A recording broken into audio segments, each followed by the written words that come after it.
أعوذ بالله من الشيطان الرجيم. ulang balik. أعوذ بالله من الشيطان الرجيم. بسم الله الرحمن الرحيم. بسم الله الرحمن الرحيم. أوصيكم عباد الله وإياي بتقوى الله. بسم الله الرحمن الرحيم. بسم الله الرحمن الرحيم. اللهم افتح لي بفتوح العارفين. اللهم افتح لي بفتوح العارفين. اللهم افتح لي بفتوح العارفين. الحمد لله الصلاة والسلام على الحبيب العلي سيدنا محمد الهادي إلى صراط المستقيم. أستغفر الله الغفور الرحيم. أستغفر الله الغفور الرحيم. أستغفر الله الغفور الرحيم. اللهم صل على سيدنا محمد وعلى آله وصحبه وسلم. اللهم صل على سيدنا محمد وعلى آله وصحبه وسلم. اللهم صل على سيدنا محمد وعلى آله وصحبه وسلم. إلهي أنت مقصودي ورضاك مطلوبي. أعطني محبتك ومعرفتك. Alhamdulillah, apa kita bacakan ramai-ramai sebentar tadi adalah muqaddimah dalam majlis talqin dan bai'at di dalam Tariqah Qadiriyah Naqsyabandiyah Pondok Pesantren Suryalaya, yang saya berada di hadapan tuan-tuan sekalian, ibu-ibu sekalian, hanyalah wakil guru yang disebut dengan nama wakil talqin bagi membantu urusan Syekh Mursyid bagi menyampaikan dan mengajarkan bagaimana kita untuk berzikir dan memperbanyakkan zikir kepada Allah Subhanahu Wa Taala, terutamanya melalui dua zikir yang kita akan amalkan. Suatunya dinamakan zikir yang ditanamkan di lidah, dikatakan itu zikir jahar, kalimahnya la ilaha illallah, dan zikir itu ada suaranya, ada sebutannya, ada bilangannya, dan ada perbuatannya. Dan maka zikir ini dinamakan zikir tarikat qadiriyah, menggunakan kalimah la ilaha illallah. Yang keduanya nanti kita akan sama-sama belajar berzikir menggunakan ismuz zat, yakni dinamakan zikir khafi, yakni bermaksud zikir yang tersembunyi, yakni zikir yang ditanamkan di hati, zikir yang disebut, dijeritkan di dalam hati, yang tidak ada suara, tidak ada bunyi, dan sudah tidak ada bilangannya lagi. Dan satu zikir yang amat mudah untuk diamalkan dan sebagai satu wasilah untuk kita berhubung dengan Allah SWT tanpa putus-putus lagi. Maka dua jenis zikir inilah kita akan sama pelajari dan kita amalkan. Moga-moga akan membawa kepada pendekatan kita kepada Allah dan menuju kepada keredaannya yang abadi. Hadirin yang dikasihi sekalian, firman Allah Subhanahu Wa Taala menyatakan, fa idza qadaitumus shalah fadhkurullah. Apabila telah selesai engkau akan salat, maka berzikir lagi kepada Allah SWT, yakni dalam bentuk perintah juga, namun tidaklah menjadi satu kesyariatan. Cuma ini sebagai satu daya usaha kita mendekat diri kepada Allah SWT. Usahakan berzikir kepada Allah SWT. Begitu juga Allah Nabi SAW telah menyatakan likulli syai'in siqalah. Setiap sesuatu itu ada pencucinya. Wasiqalatul qulub zikrullah. Dan pencuci kepada hati itu adalah ingat kepada Allah. Zikir, sebut akan Allah. Ulang-ulang sebutan akan Allah Subhanahu Wa Taala. Jadi inilah zikirnya yang kita nak amalkan. Yang pertamanya kalimah la ilaha illallah. Ini diamalkan oleh tariqah Qadiriyah. Zikir ismu zat kalimah Allah ini diamalkan oleh tariqah Naqsyabandiyah. Jadi daripada dua jenis zikir ini, daripada dua tariqah, maka tariqah ini dinamakan tariqah Qadiriyah Naqsyabandiyah. Jadi kita mengamalkan dua jenis zikir. Satu zikir yang berbunyi bersuara, dijeritkan, dihentamkan dalam hati, di lidah dan kepada dada kita. Dan satu lagi zikir itu ianya berbunyi, menjerit kita hanya di dalam hati, yang tidak ada suara lagi, bahkan tidak putus lagi kita dengan ingatan kepada Allah SWT. Maka yang pertamanya zikir kalimah la ilaha illallah. Begitu sahabat Nabi SAW telah dinyatakan kepada Nabi. Nabi menyatakan kepada para sahabat, jaddidu imanakum. Kaifa nujaddidu imanana ya Rasulullah? Bikathrati qawli la ilaha illallah. Yani Nabi menyatakan kepada sahabat, perbaharuilah olehmu iman. Bagaimana kami nak membaharui iman wahai Rasulullah? Nabi sallallahu alaihi wasallam menyatakan bikathrati qawli la ilaha illallah. Yani dengan memperbanyakkan sebutan la ilaha illallah. Maka moga-moga terbaharulah dan makin kuat dan mantaplah iman seseorang itu.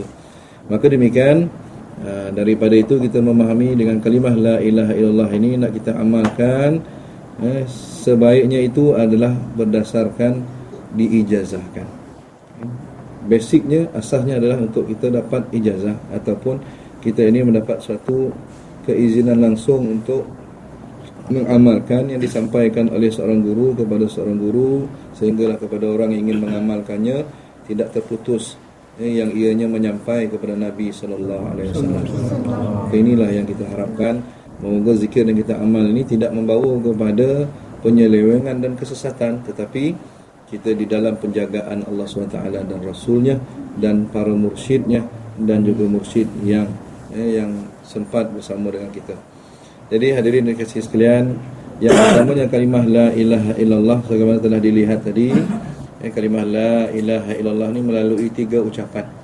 Untuk 3 kali yang pertama ucapan la ilaha illallah yang nantinya akan dicukupkan sehingga 165 kali setiap kali waktu solat, yang setiap 5 waktu sehari semalam akan menjadi 825 kali kalimah la ilaha illallah ini dizikirkan.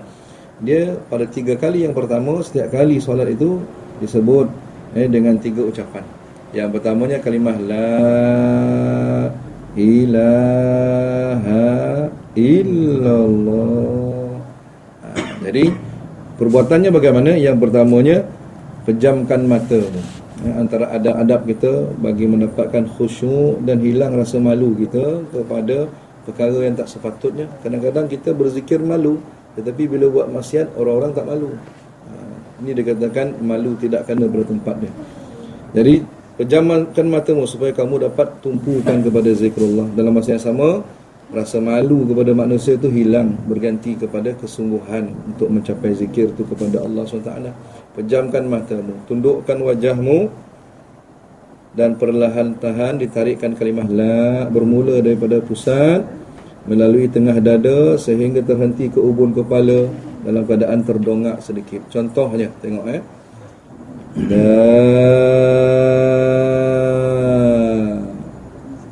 satu ucapan. Yang kedua, daripada ubun kepala dibawa ke bahu sebelah kanan, ditundukkan wajah ke bahu sebelah kanan. Ilaha. Yang ketiga, daripada bahu kanan ke bahu sebelah kiri, ke dada, tepat di jantung kita. Illallah, dengan ucapan yang dipukulkan, dikuatkan kepada dada sebelah kirimu. Contohnya saya buat sekaligus. La ilaha illallah, ditekankan. Seakan-akan terasa sebagai sesuatu yang nak melonjak keluar, tetapi ditekankan illallah. 3 kali yang pertama dia begitu, dirasakan. Baik, mungkin cukup itu dulu. Mari kita sama-sama buat. Saya akan lihat, perbetulkan bagaimana caranya, supaya kita seragam dalam mengamalkannya. Itu untuk 3 kali yang pertama. Nanti masuk kali yang keempat sehingga 165 kali, itu sudah bebas mengikut keserasian dan kesesuaian gerak badan kita, tapi dengan syarat kalimah illallah di sebelah kiri badan kita. Tempat henti kita di sebelah kiri, bermula daripada tengah badan kemudian ke kanan, hentinya adalah di sebelah kiri. Jadi kita tidak merewang kepala kita tu kiri kanan tanpa ada hentinya. Kita ada la ilaha illallah, walaupun dia tak bergerak mengikut yang 3 yang pertama tadi, tetapi dia sudah cukup diarahkan ke kiri sebagai tempat hentakan zikrullah itu. La ilaha illallah, la ilaha illallah, itu pun sudah memadai, memenuhi syaratnya. Tak perlu kita nak ikut la ilaha illallah, la ilaha illallah. Itu boleh saja, tak ada masalah. Boleh kalau rasa ringan nak buat, tapi kalau rasa berat, buat yang mudah tetapi penghujungnya itu di sebelah kiri. Disempurnakan sebelah kiri kalimah illallah, ditekan. Sebab dalam 3 kali yang pertama itu kita cuba memasukkan segala ingatan, segala tumpuan kita kepada zikir itu illallah. Lepas tu boleh la ilaha illallah, la ilaha illallah, semuanya ke sebelah kiri. Ada kaitnya dengan jantung kita, dan perjalanan denyutan nyawa kita itu dengan zikrullah. Baik, kita cuba bermula daripada bawah. Pejamkan mata, ghammid ainaika, pejamkan kedua belah mata, tundukkan wajahmu. Perlahan sama kita ucapkan kalimah yang pertama. Ucapannya la, terdongak sikit kanan, ilaha illallah. Dipukul lagi kuat. Baik, faham? Boleh? Cuba yang kedua. Tegakkan badan, pejamkan mata, tundukkan wajah. Tundukkan wajah, bermula dari bawah kita tarik. La ilaha illallah. Ditekan. Mana wajah kita tu jangan dinaikkan cepat, ditundukkan lagi, seolah menekan satu benda yang seolah-olah menonjol nak keluar, tetapi kita terus tekan dia masuk dalam jantung hati kita itu. Tekan gitu. Baik, boleh? Mari kita sama-sama mengamalkan. Mari kita sama-sama ucapkan doa tawajuhnya. Ilahi anta maqsudi waridaka matlubi a'tini mahabbataka wa ma'rifataka. Tundukkan wajah, mulakan. La ilaha illallah. Yang kedua, la ilaha illallah. Yang ketiga, la ilaha illallah. Ikut Sayyiduna Muhammadur Rasulullah sallallahu alaihi wasallam. Bismillahirrahmanirrahim. Alhamdulillahi rabbil alamin. Allahumma shalli ala sayyidina Muhammadin wa ala ali sayyidina Muhammad. Salatan tunjina biha min jami'il ahwali wal afat, wa tunjina biha jami'al hajat, wa biha min jami'is sayyi'at, wa tarfa'una biha 'indaka a'la darajat, wa tunjina biha aqsal ghayat, والبركات في جميع الخيرات في الحياة وبعد الممات. إن الذين يبايعونك إنما يبايعون الله يد الله فوق أيديهم ومن نكث فإنما ينكث على نفسه ومن أوفى بما عاهد عليه الله فسيؤتيه أجرا عظيما. الحمد لله رب العالمين. Itu zikir jahar. Kalimah zikir jahar ini la ilaha illallah. Maksud jahar itu menjelaskan, menyaringkan. Dan dalam satu maksud lagi dinamakan disemangatkan bunyinya. Sebab itulah bila kita, yang membezakan kita dengan jemaah yang lain dalam mengucapkan kalimah la ilaha illallah ini adalah sebutan yang kita lakukan itu dengan suatu praktik yang serius, yang tegas, dan yang penuh semangat. Walaupun ianya di ketempat orang lain yang kita bukan jemaah kita berseorangan katakan. Jadi kita boleh amalkan itu dengan semangat, bukan suara yang dinyaringkan yang boleh menimbulkan fitnah. Tapi suara yang semangat itu serendah-rendah suara yang semangat itu, contohnya hanya dengan macam bunyi desiran angin saja. Itu pun sudah dikira jahar.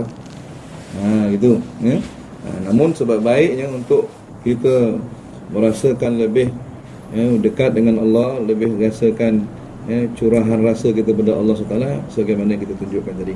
Itu laksanakan ketika kita berada di jemaah kita lah. Kalau kita berada seorang-seorang, kita amalkan takut mendatangkan fitnah. Saya lebih suka kita berjalan dalam keadaan menjagalah masyarakat kita, sebab thariqah ni banyak difitnah. Sedangkan inilah satu disiplin yang boleh membawa kita dekat kepada Allah melalui bimbingan seorang guru. Thariqah itu bukan maksudnya kesaktian, bukan maksudnya kekayaan, bukan maksudnya mukjizat luar biasa dan sebagainya, bukan. Thariqah itu maksudnya kita mengamalkan zikrullah melalui bimbingan seorang guru. Mengamalkan zikir yang bukan kita berseorangan, tetapi dengan bimbingan seorang guru yang telah melalui perjalanannya. Dan guru itu pada tahap seorang yang mursyid, yang boleh menunjukkan jalan zikir yang kita amalkan itu, dia adalah lebih sempurna perjalanannya. Inilah yang kita sandarkan amalan kita, dan juga bimbingan daripada syekh mursyid tersebut. Dengan itu kita takkan sesat. Bahkan kita dipermudahkan perjalanan. Ada orang berjalan dengan zikrullah 20 tahun tidak merasai apa-apa. Tetapi dengan adanya bimbingan seorang mursyid, maka perjalanan itu mudah. Perjalanan itu akan mencapai sasaran dan matlamatnya itu dalam bentuk perjalanan yang ringan dan juga dipermudahkan. Ini zikirnya. Kalimah la ilaha illallah diamalkan bagi ikhwan Tariqah Qadiriyah Naqsyabandiyah Pondok Pesantren Suryalaya di Jawa Barat sana.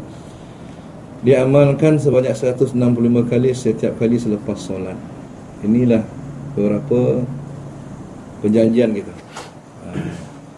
Namun kalau persoalannya, kalau tak dapat buat bagaimana Pak Ustaz?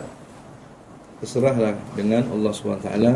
La yukallifullahu nafsan illa wus'aha. Tidak diberatkan sesuatu pribadi itu kecuali apa yang terdaya dengannya. Namun pada segi maksud, seseorang yang telah menerima amanah, dia mesti melaksanakan amanahnya. Maka ini dua jalan yang kita lihat. Yang pertamanya, amanah mesti dijayakan, diusahakan. Dalam masa sama, kalau kamu rasa tidak berdaya setakat yang mampu untuk kamu laksanakan. Namun untuk 7 hari yang pertama, zikir ini mesti diamalkan terus menerus bagi mendapatkan keserasian, kepastian dan juga suatu rasa di dalam kita mengamalkan zikrullah ini. 7 hari yang pertama bermula daripada esok. Yang keduanya yang kita nak amalkan, kalimah la ilaha illallah ni setiap waktu solat 165 kali, jumlahnya satu hari 825 kali.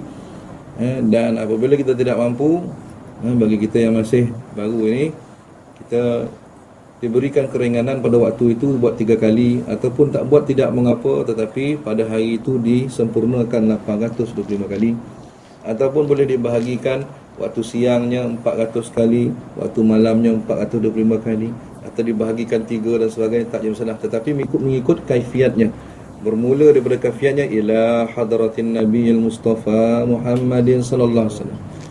Nanti jangan terus la ilaha illallah. Ada yang saya talkinkan, dia 7 hari dia amal terus la ilaha illallah. Ya, duduk lepas assalamualaikum warahmatullahi, assalamualaikum warahmatullahi, la ilaha illallah, itu tuan.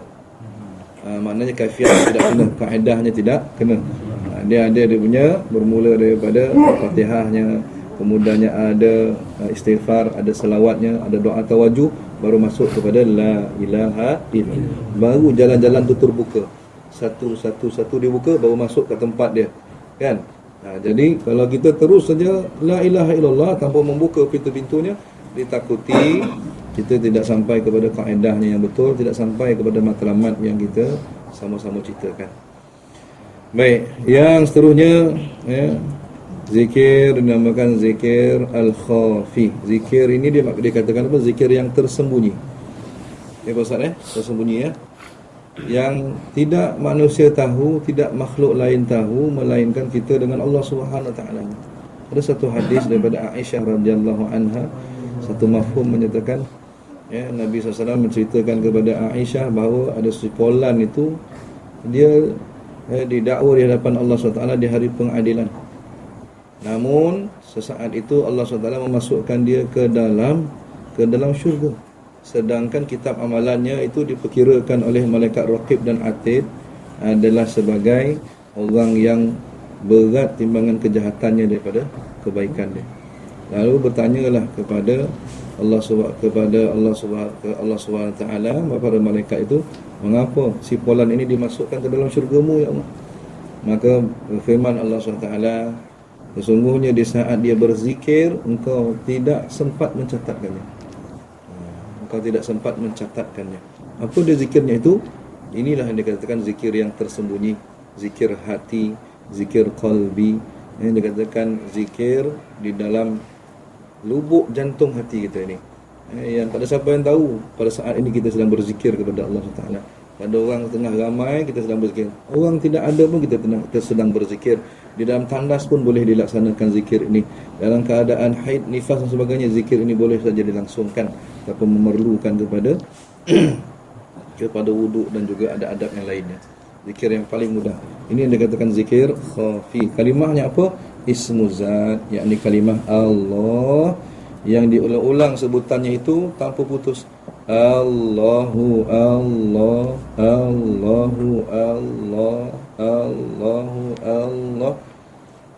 Yang ia itu digemakan, dibunyikan, diingatkan dalam hatimu. Bukan lagi di lidah, bukan lagi di kata-kata kita.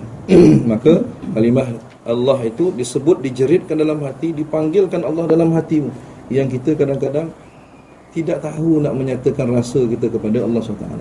Maka dengan zikir khafi ini kita memanggil Allah, menyebut Allah, mendekati Allah SWT itu dengan memperbanyakkan ingatan, sehingga dalam jantung hati kita ni tidak ada yang lain melainkan hanya Allah Subhanahu wa taala. Baik. Pejamkan mata tuan-tuan. Rapatkan dua bibir, ketipkan gigi. Ketipkan gigi, yang ada gigi lah, yang tak ada gigi wallahu alam tuan. Jadi zikir khafi ini kalimahnya Allah. Ini sebenarnya diambil daripada surah Al-A'raf ayat 13 hingga ayat 15. Yang ini Allah SWT satu masa berdialog dengan iblis. Firman Allah menyatakan summa la'atiyannahum,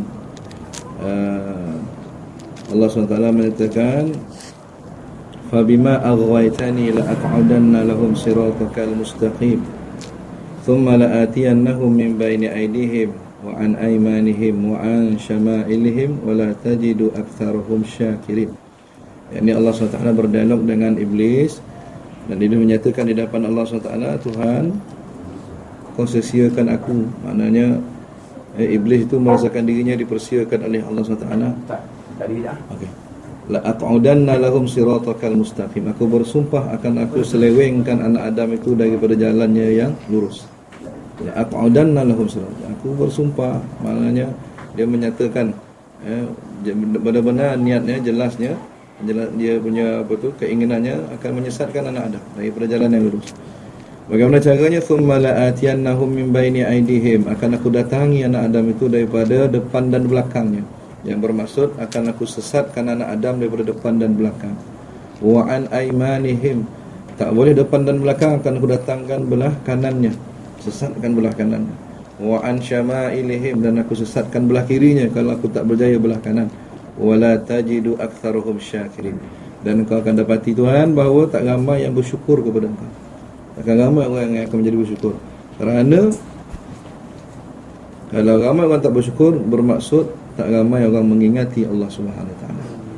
Maka demikian, daripada panduan itu kita mengamalkan daripada awal tadi kalimah la ilaha illallah itu tutup di hadapan dan di belakang. La,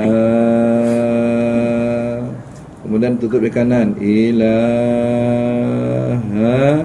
illallah, tutup di belah kirimu. Dan syaitan telah berjanji kalau dia masuk belah kiri, tak ramai nanti bersyukur kepada Allah SWT. Apa dia belah kiri kita itu? Jantung hati kita itu. Maka kalau situ dikuasainya, maka ramailah orang tidak ingat kepada Allah.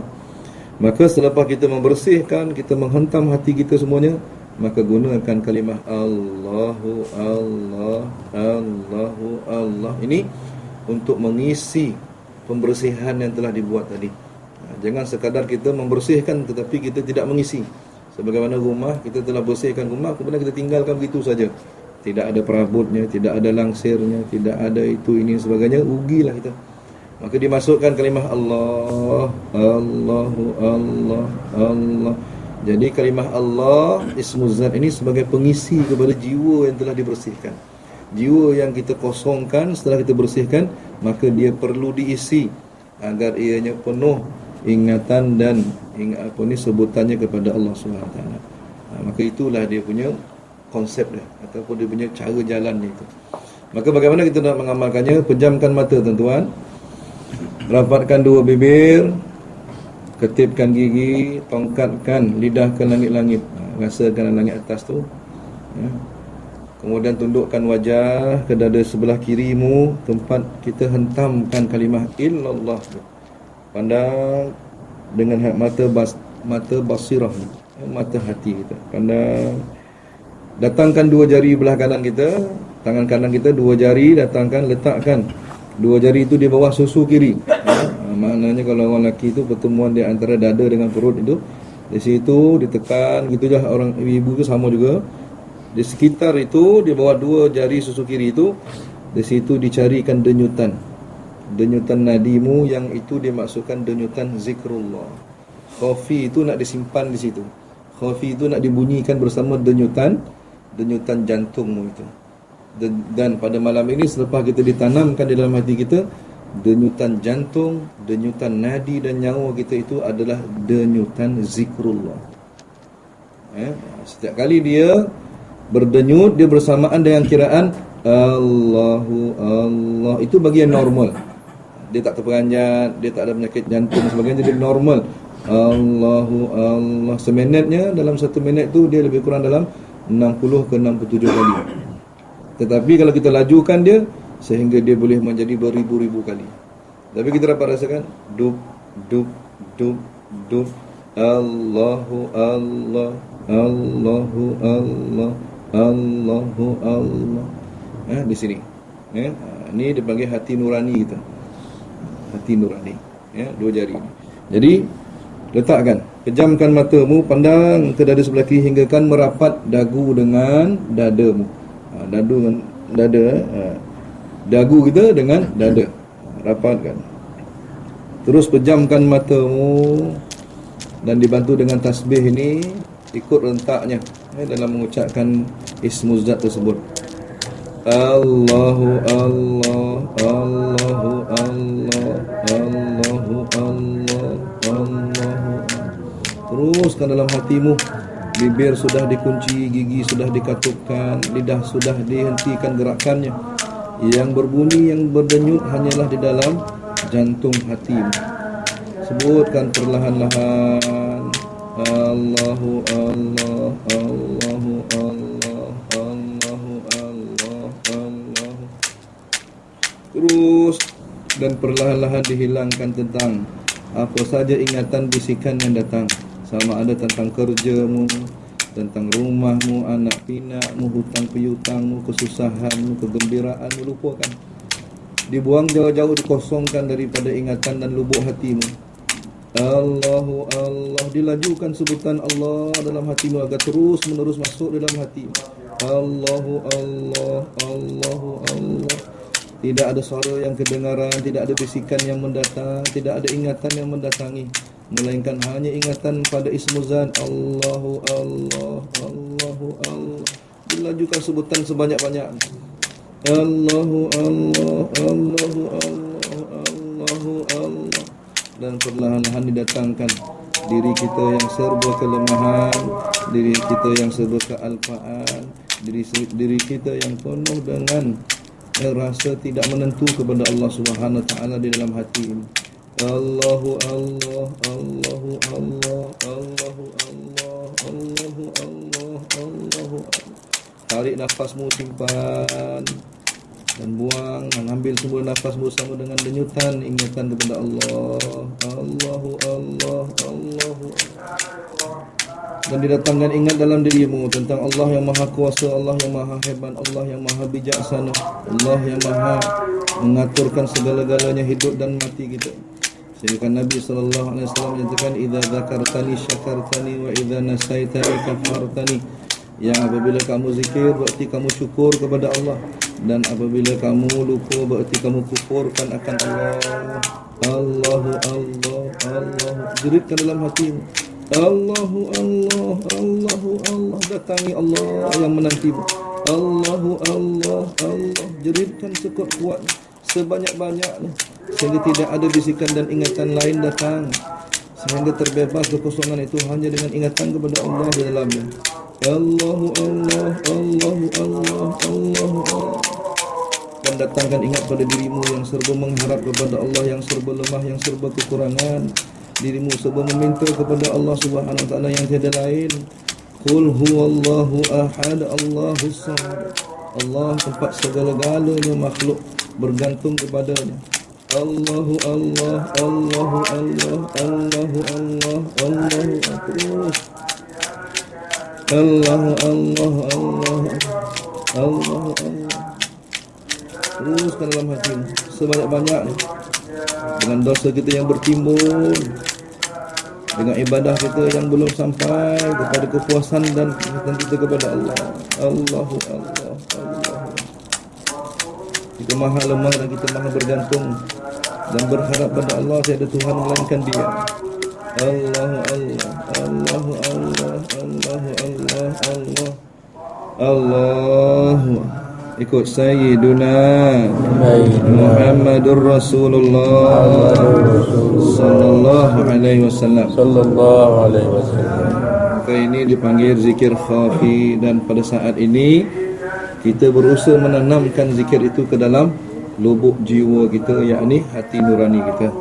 Yang tiada lain adalah untuk memastikan di antara zikir jahar la ilaha illallah yang telah kita hentikan, di balik itu masih ada zikir Allahu Allah yang terus bergema dan terus berhubung dengan Allah Subhanahu wa taala, walaupun pada saat kita di dalam rehat, dalam saat kita ini berjalan dan sebagainya, hubungan itu terus menerus. Dan sebenarnya kita boleh rasai bila kita kembali meletakkan tawajuh kita kepada Allah, dan kita menyebut kembali, Ilahi anta maksudi wa ridhaka matlubi, a'tini mahabbataka wa ma'rifataka. Allahu Allah, Allahu. Setiap kali nak mulakan zikir khafi, mulakan dengan doa tawajuh tersebut, supaya kita membuka pintunya dan masuk kepada zikir yang kita sedang usahakan itu. Itu antara adabnya. Jadi zikir khafi ini adalah suatu amalia yang ianya ini berselari, ataupun bersamaan selepas kita mengamalkan kalimah la ilaha illallah. Dan sekurang mengamalkan zikir khafi ini, lebih kurang kita mengucapkan ucapan subhanallah, subhanallah. Kita sebut Allahu Allah. Sebentar itu pun sudah cukup untuk menerbitkan rasa ingat kepada Allah Subhanahu. Dan dalam riadah yang untuk mempertingkatkan lagi zikir khafi itu kepada Allah SWT, selalunya para ulama dia mengamalkan setengah jam sebelum subuh atau 1 jam sebelum subuh, mereka zikir khafi sehingga masuknya waktu subuh. Maka ini antara yang riadah-riadah yang hebat-hebat lah. Kita buatlah semampu mungkin, tetapi jangan ditinggalkan zikir khafi ini. Zikir khafi ini dah tak perlu tasbih lagi dah. Zikir khafi tak perlu tasbih lagi dah. Tapi kalimah la ilaha illallah perlu tasbih. Kalau tak perlu pun perlu dibilang, perlu dikira hingga cukup bilangannya 165 kali sekurang-kurangnya.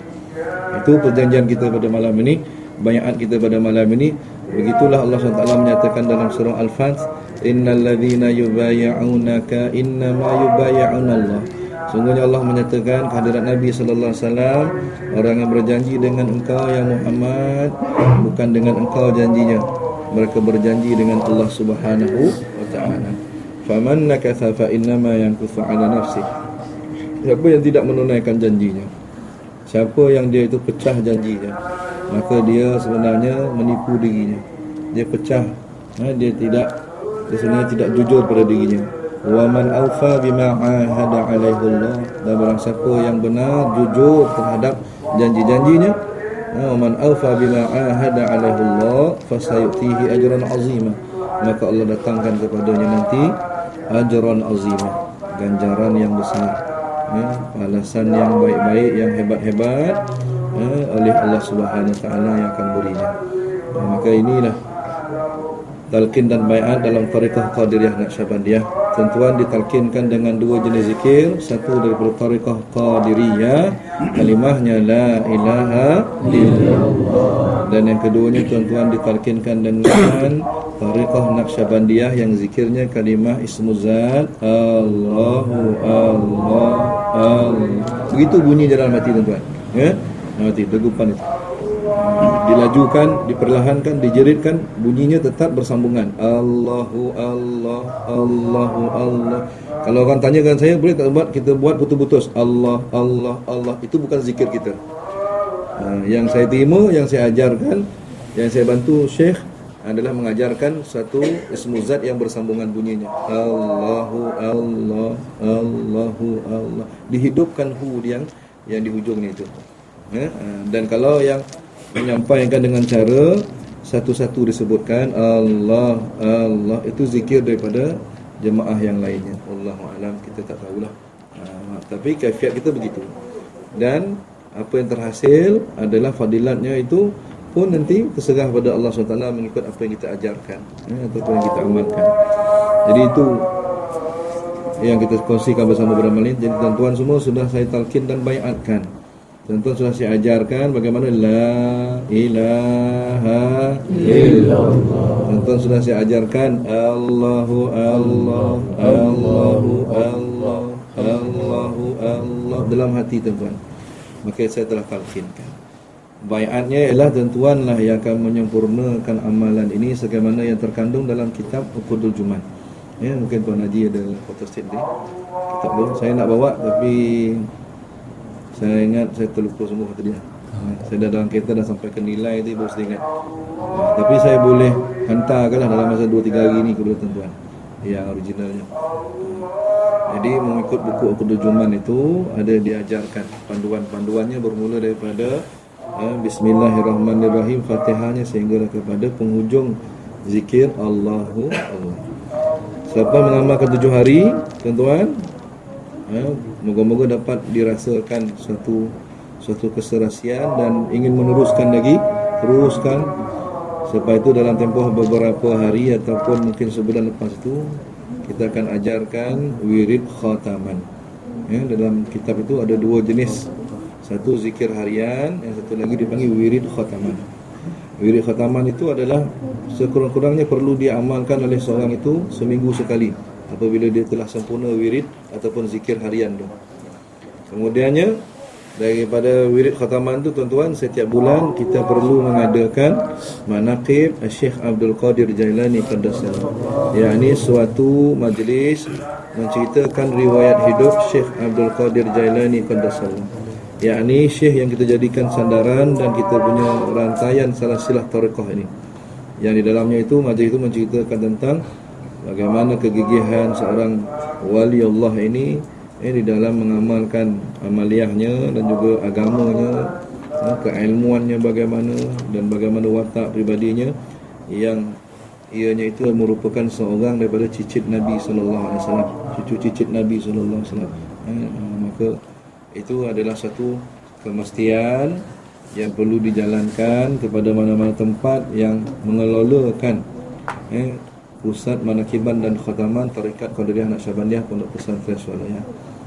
Di dalam kita mewujudkan sebuah pusat begini, dia ada tanggungjawab. Tanggungjawab itu kalau tidak dilaksanakan selepas beberapa waktu yang telah kita susun, maka dianggap masih belum sempurna perjalanan para ikhwan. Dan apabila kita sudah memberikan isyarat bahawa perlu dilaksanakan manakib, mungkin selepas 6 bulan, mungkin selepas setahun rasanya sudah bersedia untuk melaksanakan manakib, dan kita dah belajar beberapa tempat pusat manakiban yang lain, yang tuan-tuan kena pergi ke Nilai, tuan-tuan kena pergi Shah Alam ke, tuan-tuan boleh pergi ke Greenwood ke, tuan-tuan boleh pergi ke Kampung Nahoda yang terdekat, tengok bagaimana mengamalkan manakib itu, majlisnya yang dibuat. Lepas tu akan dibawa ke sini. Di sini pula kita buat, tak perlu pergi tempat lain lagi dah. Buat permulaan tengok dulu 5 kali 6 kali, tengok bagaimana berlangsungnya majlis manakib tersebut. Yang ini adalah satu kesempurnaan di dalam pengamalan Tarekat Qadiriyah Naqsyabandiyah. 3 pengamalan ini, yang pertamanya zikir harian, yang keduanya wirid khataman, dan yang ketiga mendatangi dan menyempurnakan majlis manakib Syekh Abdul Qadir Jalani adalah sebagai satu baiat pada setiap ikhwan Tarekat Qadiriyah Naqsyabandiyah. Mesti mengadakannya, walaupun yang ada ketika itu cuma 5 orang aja buat. Tak perlu ramai pun tak apa. Kalau ramai, alhamdulillah. Kalau sampai 40 orang, moga-moga doa kita pada malam itu adalah doa seorang waliullah yang moga-moga akan dimakbulkan oleh Allah Subhanahu Wa Taala. Jadi kita usahakan sampai tahap setiap kali majlis manakib tu kita ada ikhwan sehingga 40 orang. Moga-moga doa kita itu akan dimustajabkan oleh Allah dengan izinnya. Jadi itu beberapa peringkat-peringkat awal ini dalam kita mengamalkan Tarekat Qadiriyah Naqsyabandiyah. Yang terpentingnya sekarang ni adalah untuk mengamalkan 7 hari yang pertama. Setelah kita berikan buku panduannya nanti, ikut tuan-tuan, maka moga-moga Allah memberikan bimbingan untuk terus berada dalam zikrullah melalui Tarekat Qadiriyah Naqsyabandiyah. Jadi apa-apa saja permasalahan, persoalan boleh ditanya kepada saya supaya saya boleh menjawabnya, dan kesemua jawapan itu moga-moga adalah jawapan yang rasmi daripada Tarekat Qadiriyah Naqsyabandiyah. Jadi tuan-tuan, satu saja sepesan sebagaimana firman Allah SWT, fas'alu ahla dzikri in kuntum la ta'lamun. Hendaklah kamu bertanya pada ahlinya apabila kamu tidak tahu. Kamu tanya pada ahli az-zikr, ahli ilmunya, ataupun ahli orang yang yang beramal itu, berzikir itu. Sekiranya kamu tidak tahu, jangan bertanya. Saya bukan katakan menghalang, saya bukan katakan mengeksklusifkan tarekat itu, tidak. Tetapi pengajaran tarekat ini dia adalah satu bentuk pengajaran yang khusus dalam pengamalan, dan tidak meninggalkan syariat pun, tidak meninggalkan syariat, bahkan lebih baik lagi. Contohnya seseorang itu kalau pakai baju biasa yang menutup aurat sudah kira boleh buat ibadat. Tetapi bila dia pakai jubah, dia pakai serban, dia perlu bertanya pada orang yang pakai serban. Betul? Boleh tak dia nak pakai serban, dia tanya pada orang yang pakai helmet motor. Kita belajar ilmu tarekat, tapi kita bertanya kepada orang yang cuma belajar daripada internet saja. Tak boleh, Dia tanya pada ahlinya. Kalau katakan apa yang berlaku dalam pengamalan di dalam Tarekat Qadiriyah Naqsyabandiyah, saya orangnya perlu ditanya. Mungkin Pak Ustaz ada, Pak Ustaz orangnya akan ditanya, dan beberapa lagi orang yang lama-lama, supaya sesuatu yang terjadi di dalam pengamalan itu, ianya itu dapat jawapan yang benar, yang membantu untuk kita terus berada dalam zikrullah. Kita takuti kalau bertanya bukan pada ahlinya, terutama walaupun tanya pada ahli tarekat yang lain. Kita ini Tarekat Qadiriyah Naqsyabandiyah, kita bertanya kepada Naqsyabandi yang lain, yang kita rasa ini Naqsyabandi kata tak cukup tu, kena buat 1000 kali, kira 1000 kali. Sedangkan saya beritahu jangan dikira, kalimah Allah jangan dikira. Maka metod kita begitu, jangan disamakan dengan yang lain. Apa yang ada dalam Uqudul Juman ikut betul-betul, maka demikian tu akan menyelamatkan perjalanan hidup kita, insya-Allah. Jadi inilah sempat saya sampaikan, dan kesempitan masa yang ada ni nampaknya tak sempatlah nak menunjukkan.